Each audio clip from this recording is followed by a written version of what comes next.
नमस्कार दोस्तों, आज हम कालीबंगा सभ्यता के बारे में पढ़ेंगे और कालीबंगा सभ्यता की स्थिति के बारे में, उसके विस्तार के बारे में और उसकी विशेषताओं के बारे में पढ़ेंगे। अर्थात हम कालीबंगा सभ्यता के बारे में जितनी भी जानकारी हो सके आज हम प्राप्त करने की कोशिश करेंगे। तो देखिए, आज का टॉपिक आपका कालीबंगा सभ्यता।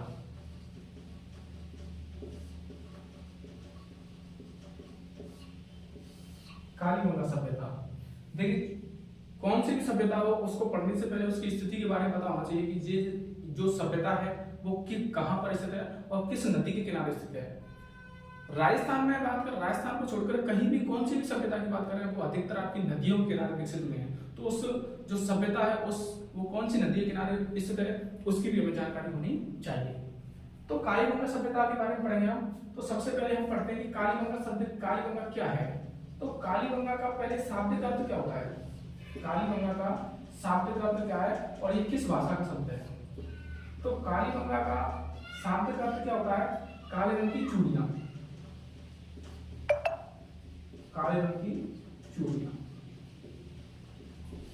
और जो कालीबंगा जो शब्द है ये किस भाषा का शब्द है, तो ये सिंधी भाषा का शब्द है। किस भाषा का शब्द दोस्तों, सिंधी भाषा का शब्द है। ठीक है दोस्तों, तो कालीबंगा का शाब्दिक अर्थ क्या होता है, कालीबंगा का शाब्दिक अर्थ है काले रंग की चूड़ियां। और कालीबंगा जो शब्द है वो किस भाषा का शब्द है, ये सिंधी भाषा का शब्द है।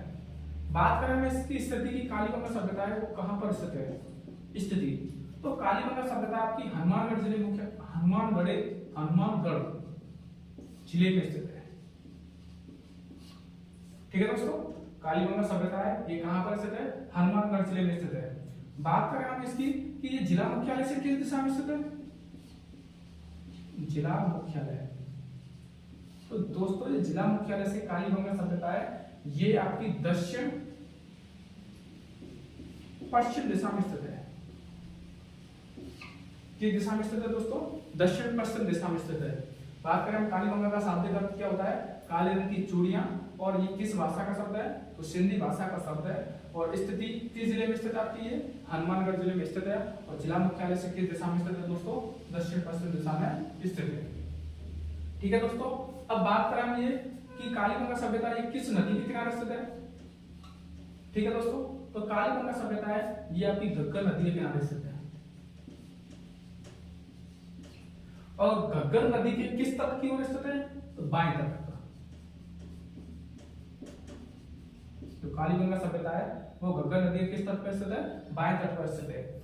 घग्गर नदी के बारे में आपको और भी पता होगा कि घग्गर नदी को किस नाम से जाना जाता है, इसको मृत नदी के नाम से भी जाना जाता है, इसको सरस्वती के नाम से भी जाना जाता है और इसको द्वेषवती के नाम से भी जाना जाता है।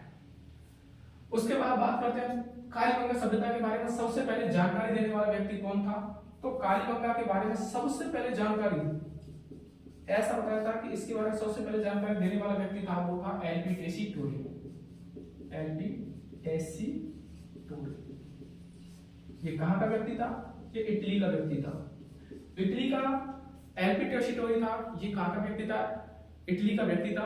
और इटली में एक गांव उदीने का वहां का निवासी था। उसके बाद ये राजस्थान आया और राजस्थान में कहां पर आकर रहने लगा था, बीकानेर में। और बीकानेर राज्य में रहने लगा था। और उसके बाद इसने बताया था कि यहाँ पर हनुमानगढ़ जिले में कोई सभ्यता हो सकती है, ये बताने वाला व्यक्ति कौन था आपका, एलपी टेसी टोरी। उसके बाद बात करते हैं कालीबंगा सभ्यता की खोज के बारे में। तो कालीबंगा सभ्यता की खोज कब हुई थी, 1952 में हुई थी। और खोज करने वाले व्यक्ति थे अमलानंद घोष। अमलानंद घोष। ठीक है दोस्तों, कालीबंगा सभ्यता के बारे में, कालीबंगा सभ्यता की खोज किसने की थी, अमलानंद घोष ने खोज की थी।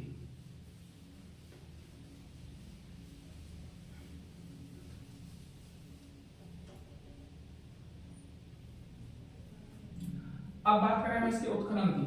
तो इसका उत्खनन किसने किया था, तो कालीबंगा सभ्यता का उत्खनन हुआ था 1961 से लेकर के 1969 तक हुआ था। और उत्खनन करने वाले व्यक्ति कौन कौन थे, एक तो था आपका बीवी लाल, एक था आपका बीके थापर,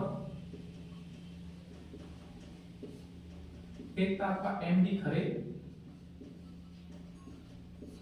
और एक था आपका जगपति जोशी।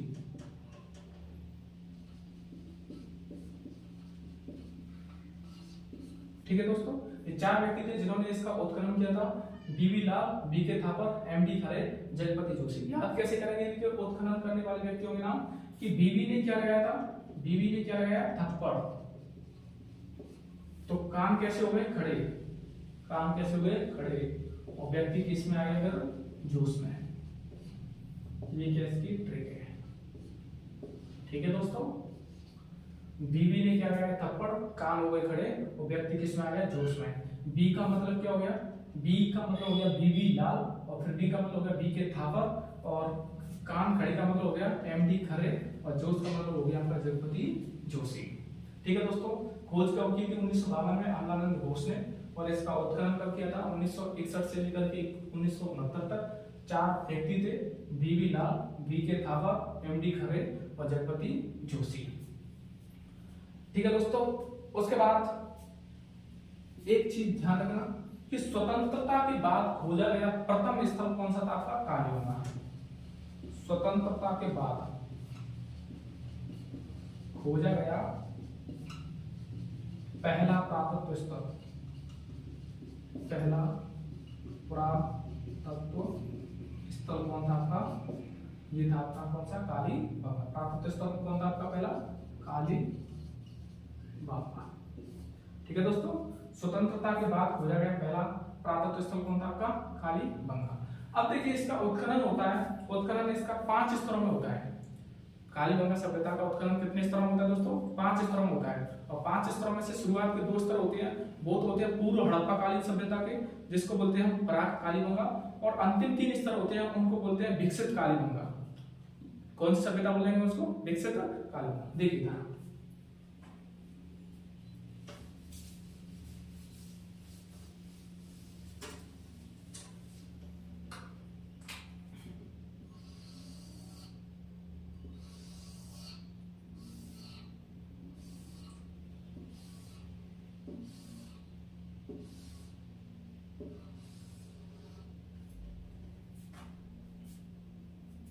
देखिए दोस्तों, इसका उत्खनन होता है, कालीबंगा का उत्खनन होता है, उत्खनन 5 स्तरों पर होता है।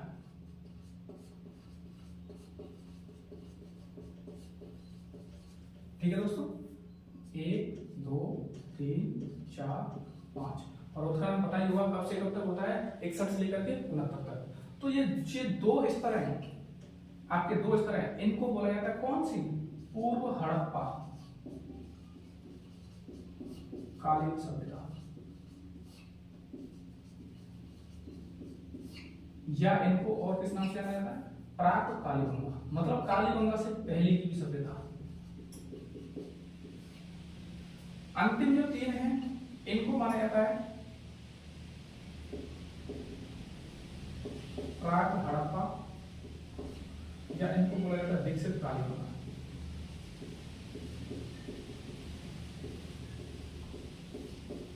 ठीक है दोस्तों, जो आपके शुरुआत के 2 स्तर हैं इनको बोला जाता है पूर्व हड़प्पा कालीन सभ्यता, मतलब, या इसको दूसरा नाम है प्राक कालीबंगा। मतलब कालीबंगा से पहले के भी स्तर आपको कहां से प्राप्त हुए हैं? ये 2 स्तर हैं, इनको बोला जाता है प्राक कालीबंगा या फिर पूर्व हड़प्पा कालीन सभ्यता, और इसको बोला जाता है प्राक हड़प्पा या फिर विकसित कालीबंगा। अब देखिए एक व्यक्ति का नाम आता है जिसका नाम है दशरथ शर्मा। इसने क्या कहा था? इस कालीबंगा सभ्यता को सिंधु सभ्यता की तीसरी राजधानी बताया था। क्या कहा था दशरथ शर्मा ने? कि कालीबंगा सभ्यता है, कालीबंगा सभ्यता सिंधु सभ्यता की,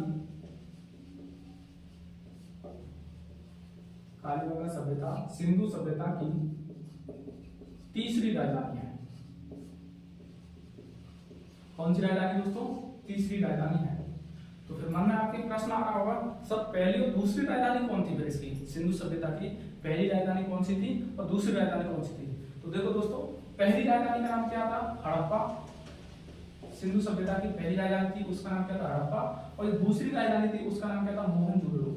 मोहनजोदड़ो। ठीक है ना। और तीसरी कौन सी हो जाती है आपकी? कालीबंगा। किसके अनुसार? दशरथ शर्मा के अनुसार। ठीक है दोस्तों, अब देखो जितने भी आपको साक्ष्य मिले हैं, जैसे जीते हुए खेल के प्रमाण, भूकंप के साक्ष्य, हल, ठीक है ना, ये सभी आपको कहां से प्राप्त हुए? पूर्व हड़प्पाकालीन सभ्यता। ऊंट के भी साक्ष्य कहां से प्राप्त हुए आपके?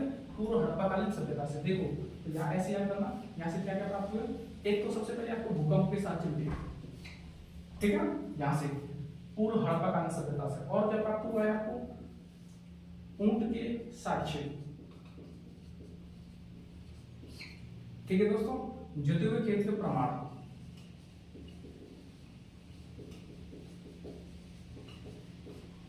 जुते हुए खेत के प्रमाण, ठीक है दोस्तों। कौन कौन से? और भी क्या? जुते हुए खेत के प्रमाण के साथ दोहरी फसल, ठीक है। दोहरी फसल के भी प्रमाण कहां से प्राप्त हुए आपको? पूर्व हड़प्पाकालीन सभ्यता से आपको प्राप्त हुए, ठीक है दोस्तों। तो ये उत्खनन हुआ है, कितने स्तरों पर हुआ है? इसका 5 स्तरों पर हुआ है। और दशरथ शर्मा ने इसको क्या कहा है? कालीबंगा सभ्यता है, सिंधु सभ्यता की तीसरी राजधानी है। तो पहली और दूसरी राजधानी कौन सी है? तो पहली राजधानी आपकी हड़प्पा है, दूसरी राजधानी आपकी मोहनजोदड़ो है, और तीसरी कौन सी होगी आपकी? कालीबंगा। किसके अनुसार? दशरथ शर्मा के अनुसार। शुरुआत के दो स्तर इनको बोला जाता है पूर्व हड़प्पाकालीन सभ्यता, या इसी को किसके नाम से जाना जाता है? प्राक कालीबंगा। यहाँ पर क्या क्या प्राप्त हुआ? भूकंप के साक्ष्य प्राप्त हुए, ऊंट के साक्ष्य प्राप्त हुए, जुते हुए खेत के साक्ष्य प्राप्त हुए, और दोहरी फसल के भी प्रमाण प्राप्त हुए। जैसे कि एक साथ में 2 फसलें बोने का जो रिवाज था वो किस सभ्यता से मिलता है आपको? प्राक कालीबंगा सभ्यता से, ठीक है दोस्तों। अब उसके बाद हम कुछ पॉइंटों के आधार पर इसको पढ़ेंगे, जैसे नगर नियोजन की व्यवस्था, कि यहाँ पर नगर नियोजन क्या था। उसके बाद इसके उपनाम भी पढ़ेंगे कि इस सभ्यता के क्या क्या उपनाम थे। तो सबसे पहले हम उपनामों के बारे में एक बार चर्चा कर लेते हैं कि कालीबंगा सभ्यता के कौन कौन से उपनाम हैं।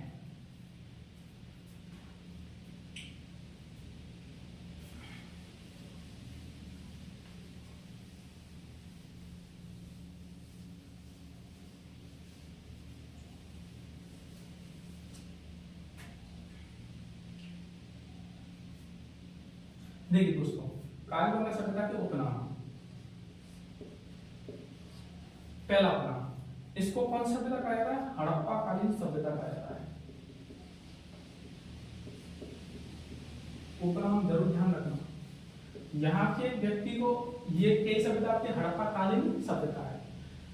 यहाँ नगर अलग था और दुर्ग अलग था, इसलिए इसको नगरी सभ्यता भी कहा जाता है। तीसरी बात, यहाँ के लोग कैसे थे? गरीब थे एक प्रकार से, इसलिए इसको दीनहीन सभ्यता के नाम से भी जाना जाता है। दीनहीन सभ्यता। यहाँ पर व्यापार भी किया जाता था, इसलिए इसको व्यापार प्रधान सभ्यता भी कहा जाता है।